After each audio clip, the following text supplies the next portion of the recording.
사랑은 축복합니다. 3월 24일 목요일 말씀을 여는 하루 함께 하도록 하겠습니다.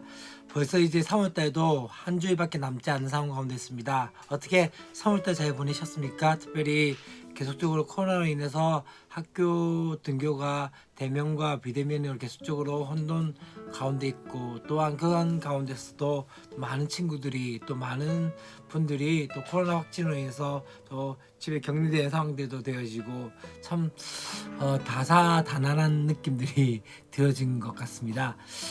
그런 가운데서 우리의 삶 가운데 또 함께 하시는 그 하나님을 더욱더 경험할 수 있는 은혜들이 있었으면 좋겠습니다. 계속적으로 말씀 묵상 가운데 우리가 함께 행하고 있는 가운데 있습니다. 벌써 큐티 대회 끝난 지가 이제 거의 23일이 지나고 있습니다. 앞에서 큐티 대회 할 때는 열심히 했는데, 이제 큐티 대회가 끝나고 난 다음에는 쉽게 또 말씀을 잊지 않고 또 묵상하지 않는 경우들이 많이 있는데, 다시 한번 시작하고 다시 한번 말씀 가운데 나갈 수 있는 저와 여러분이 되었으면 좋겠습니다. 오늘 우리가 함께 볼 말씀은 시편 119편 65절부터 80절까지의 말씀입니다. 이제 우리가 보는 것은요, 9번째 영과 10번째 연, 9번째 단락과 10번째 단락을 우리가 보게 되었습니다. 첫 번째 9번째 단락에서 이야기한 것들이 무엇입니까? 바로 말씀대로 응답하신 하나님에 대해서 이야기하는 것이 65절과 66절 말씀 가운데 있고, 다음에 67절부터 68절까지 말씀 무엇입니까? 고난 전후의 변화가 어떻게 되어졌는지에 대해서 이야기하면서, 이 고난이 주는 유익과 하나님의 말씀의 가치가 무엇인지에 대해서 이제 69절부터 72절까지 말씀 가운데 나오고 있습니다. 그 전에 또 한 가지 제가 빠져먹었네요. 죄송합니다. 우리 친구들이 가지고 있는 큐티집으로서는 시편 119편 67절에서 71절까지 말씀입니다.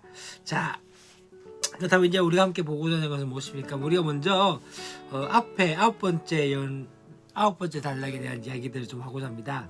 하나님의 약속대로 하나님께서는 어떻게 하십니까? 바로 이 시편 기자를 선대하시는 모습들을 보게 되어집니다. 곧 선을 행하시는 모습들을 보게 되어진 것이 바로 65절과 66절까지의 말씀 가운데 있는 것이죠. 그러면서 어떻게 이야기합니까? 바로 자신에 대해서 하나님의 종이라고 이야기하면서 그 가운데서 긍휼히 여기시고 또 은혜 베푸시듯이 자신에게 그렇게 선을 행하신 것에서 감사하는 모습들을 보게 되었습니다. 곧 그가 고백하는 것은 무엇입니까? 시인은 하나님의 계명들을 지킬 때 약속된 하나님의 은혜를 맛볼 수 있음을 경험했던 것이죠. 그러면서 이제 67절과 68절 말씀 가운데 고난에 대한 이야기를 하게 되어집니다. 고난 전과 고난 후가 어떻게 변화되었는지에 대해서 말씀을 하고 있는 것을 보게 되시죠. 사실 고난 전에는 어떻게 되어졌습니까? 교만했고 마음은 살쪘으며, 또한 말씀이 주는 그 즐거움을 몰랐던 그런 모습들이 있었죠. 간절함이 없었고, 또한 하나님의 권위와 도움에 대해서 절시하지 않았던 그 모습들을 보게 되십니다. 그러나 이 고난 통해서 말씀이 어떤 역사를 일으킨지에 대해서 보기 시작했던 것이죠. 말씀을 통해서 다시 한번 말씀의 참된 중요한 의미들을 깨닫게 되어졌던 것이고, 또한 그 말씀 때문에 어떻게 되어집니까? 이제 고난당한 것이 내게 유익이라고 말씀하면서, 그것 때문에 고난 때문에 주의 율례를 배웠다라고 말씀을 하고 있는 것을 보게 되었습니다. 곧 고난이 없었으면은 그 말씀의 가치를 알지 못했다고 이야기하는 것이죠. 그러면서 이제 이야기한 것은 무엇입니까? 이제 10번째 단락 가운데서 어떤 얘기를 하게 되었습니까? 바로 창조주 하나님의 가르침을 강구하며, 또한 하나님의 행사와 속성과 그 말씀에 대해서 이야기하면서 이제 다시 한번 여러 사람에 대한 강구로 말씀이 마치는 것을 보게 되어집니다. 곧 어떤 것을 이야기하기 시작합니까?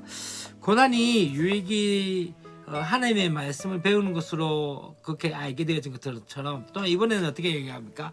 바로 시편 기자는 이 하나님께서 창조주이심에 대해서 호소하면서 다시 한번 그의 계명을 가르쳐 달라고, 하나님의 계명을 가르쳐 달라고 그렇게 구하는 모습들을 보게 되집니다.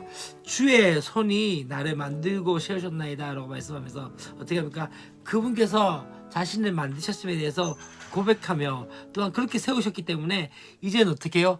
총명을 주사 주셔서 이제 주의 계명을 배우게 해달라고 강구하는 모습들을 보게 되었습니다. 말씀을 상주했기 때문에 이제 어떻게 됩니까? 그 말씀을 따를 때만 진정한 생명으로 존재할 수 있었던 것을 알게 되어졌던 것이죠. 말씀을 거역하는 알긴들이 지금 득세하는 이 세상에서 말씀을 깨달을 때 하나님을 경외할 수 있다는 것과 또한 말씀을 의지하는 자신을 하나님께서 건사하신 것들을 보고 다른 사람들도 어떻게 해요? 그 고난 중에 하나님 경외하기를 선택할 수 있게 되기 때문에 다시 한번 이야기한 것이 무엇입니까? 하나님 제발 이 말씀을 통해서 다시 한번 내가 하나님의 법도를 따라가게 해달라고 이야기합니다. 그래서 이제 78절과 80절 말씀, 78절부터 80절까지의 말씀 가운데 뭘 얘기합니까?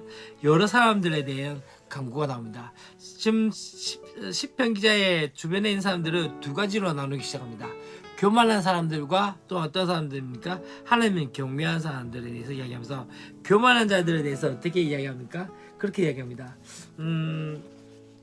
교만한 자들이 거짓으로 나를 엎드렸으니 그들이 수치를 당하게 하소서. 나는 주의 법도들을 작은 소리로 읊조리이다. 다시 말하면 무엇을 말합니까? 곧 그들에게 수치를 당하게 해달라고 말씀한 거죠. 그들은 시편 기자를 어떻게 합니까? 거짓말로 비방하면서 죄인으로 만들었던 사람들입니다.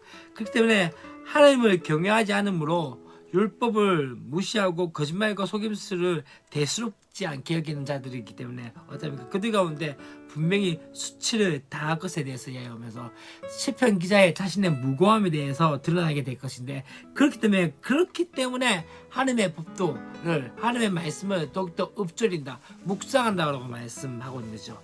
또 한 가지 무엇입니까? 두 번째는 시편 기자는 하나님의 경외한 자들이 자신에게로 돌아오도록 그렇게 강구하는 모습들을 보게 됩니다. 주를 경외한 자들이 내게 돌아오게 하소서. 그리하시면 그들이 주의 증거들을 알리리라 라고 말씀을 하고 있죠. 곧 무엇을 의미합니까?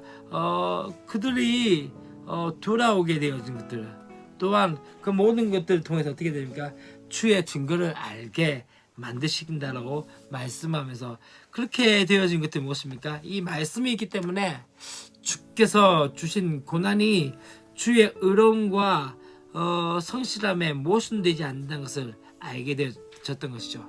이제 진짜 그 말씀의 약속대로 인자와 긍휼을 베푸시고 공의와 정의를 행하셔서 악인이 수치를 당하고 자신은 수치를 당하지 않게 해달라고 강구하는 그 모습들을 보게 되어집니다.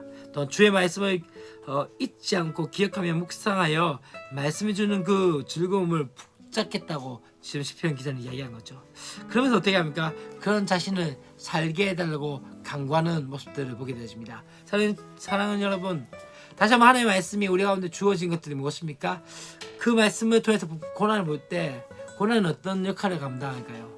고난은 우리의 실체를 보게 만드는 거죠. 곧 무엇과 같을까요? 거울과 같은 존재가 되어진 거죠.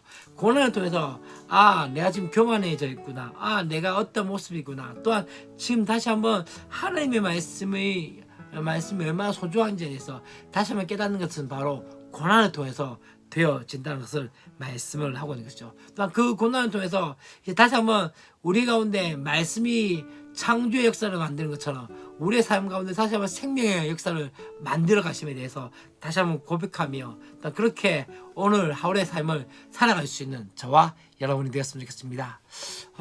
또 오늘도 화이팅 하시고 주님께서 주시는 말씀 가운데 다시 한번 새 힘을 얻고 또한 그 가운데 주의 말씀을 가까이 하는 것이 얼마나 기쁨이며 즐거움인지에서 체험할 수 있는 저와 여러분의 삶이 되었으면 좋겠습니다. 사랑하고 축복합니다. 내일도 우리 기쁜 마음으로 함께 뵙겠습니다. 안녕.